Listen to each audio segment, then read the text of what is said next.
perlu untuk menambahkan taukid. Contohnya, abuka maridun, ayahmu sakit. Nah, contoh yang kedua, yaitu ada khobar tolabi. Khobar tolabi yakni keadaan apabila yang menjadi mukhatab merasa ragu-ragu dengan informasi yang kita sampaikan. Nah, pada kondisi seperti ini, kita harus menambahkan satu taukid. Nah, menjadi inna abaka maridun. Kata inna merupakan salah satu jenis taukid. Nah, untuk yang ketiga ada khobar inkari.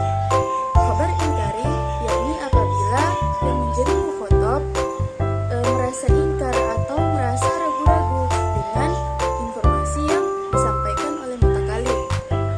Maka di sini perlu untuk ditambahkan lebih dari satu taukid. Contoh, inna abaka la maridun. Nah, di sini maridun mendapatkan tambahan lam taukid. Sehingga di dalam kalimat tersebut terhadap dua taukid, yakni ada inna dan lam taukid. Selanjutnya, nah selain dari tujuan di atas, kalam khobari juga memiliki beberapa turunan tujuan, yaitu yang pertama ada al-fakhr, digunakan untuk menunjukkan suatu kebanggaan. Contoh, dalam sabda Rasulullah, inna swahul arabi baida'ani min Quraisy. Artinya, saya yang paling fasih berbahasa Arab. Selain itu, saya dari keturunan Quraisy. Nah, di sini menunjukkan suatu kalimat yang merupakan kalimat kebanggaan. Kemudian yang kedua ada idhar at-ta'af, yaitu menampakkan kelemahan. Nah, ini adalah kebalikan dari al-fakhr. Contohnya di dalam Quran surah Maryam ayat 4, yaitu qala rabbi inni wahanal azmu minni washta'ala ra'su sayyiban, yang artinya, iya, Nabi Zakaria berkata, ya Tuhanku, sesungguhnya tulangku telah lemah dan kepalaku telah ditumbuhi uban. Ini menunjukkan perkataan dari Nabi Sulaiman bahwa dirinya telah lemah dan menunjukkan kelemahan, yaitu dengan menggunakan kalimat idhar ad-dha'af. Yang ketiga ada at-tahassur, yaitu menunjukkan penyesalan.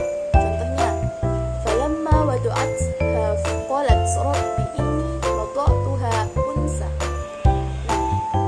Di dalam Quran surah Al-Imran ayat 36 ini artinya yaitu, maka tatkala istri Imran melahirkan anaknya, dia pun berkata, ya Tuhanku, sesungguhnya aku melahirkan seorang anak perempuan.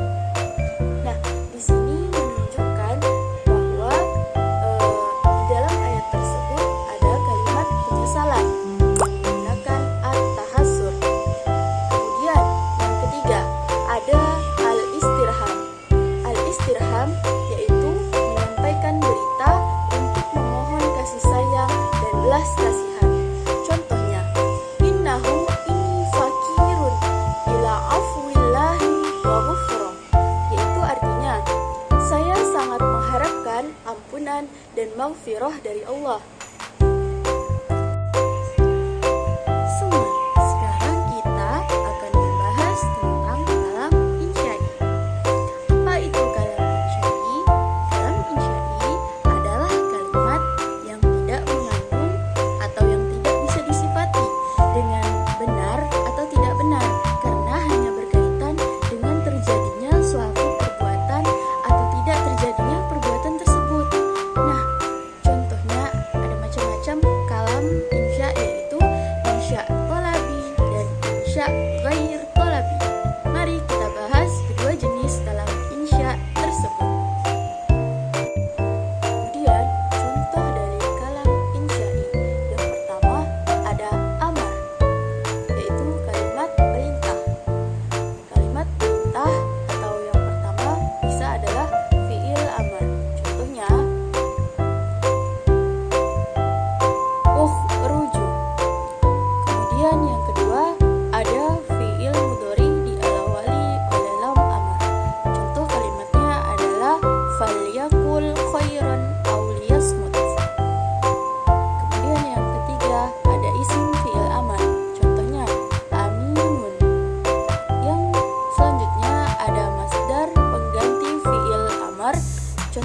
adalah julusun.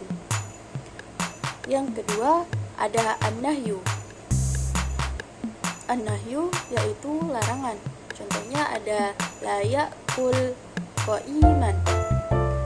Kemudian ada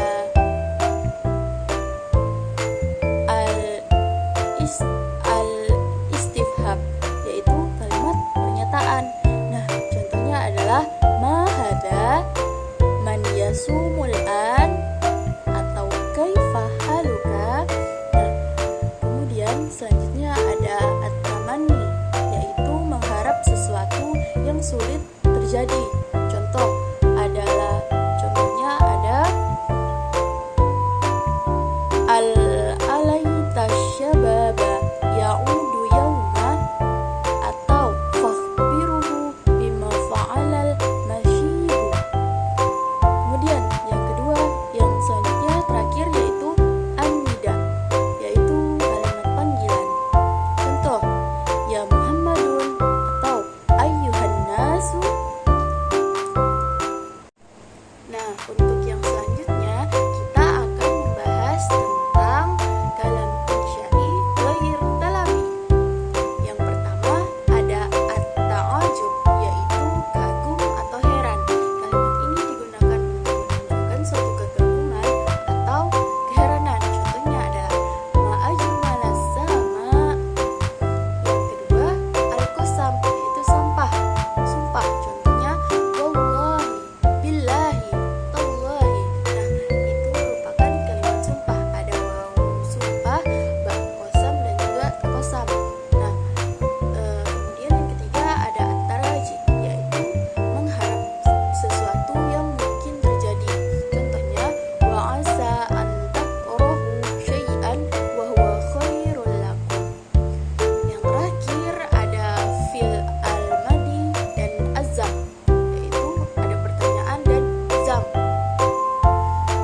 Contohnya ni'mal abdu awwabu bi'sal khalqil kadhib.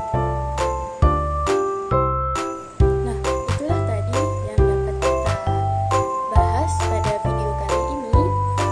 Apakah teman-teman ada yang bisa menyimpulkan materi yang telah saya sampaikan terkait tentang kalam khobari dan insya'i? Nah, apabila teman-teman mempunyai kesimpulan ataupun saran terhadap video ini, silahkan tuliskan di kolom komentar. Yumkin